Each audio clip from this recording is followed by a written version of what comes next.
ఒక పచ్చని అడవిలో ఓ చిన్న గుహలో నేల చీల్చుకుంటూ ఒక చిన్ని మామిడి మొక్క పుట్టింది.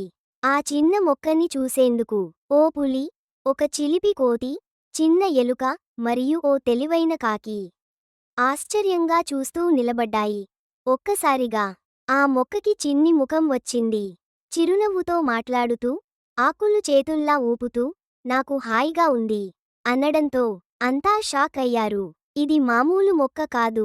ఆ మాటలు అడవంతా పాకాయి. ఆనందోత్సవం మొదలైంది. కోతి ముచ్చటగా చప్పట్లు కొట్టింది.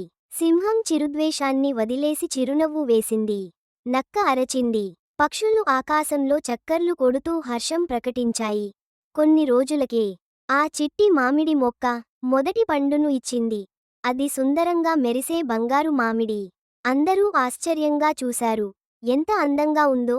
అది ఒక పండు అయినా ప్రతి జంతువు చిన్న చిన్న ముక్కలుగా పంచుకుని తిన్నారు.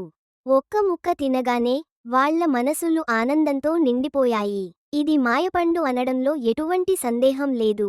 ఆ ఆనందాన్ని చూసిన జంతువులందరూ ఆ మొక్కకు రాజు తలపాగా పెట్టారు. ఇప్పటి నుంచి మన అడవికి రాజు చిట్టి మామిడే అని అందరూ హర్షధ్వానాలు చేశారు.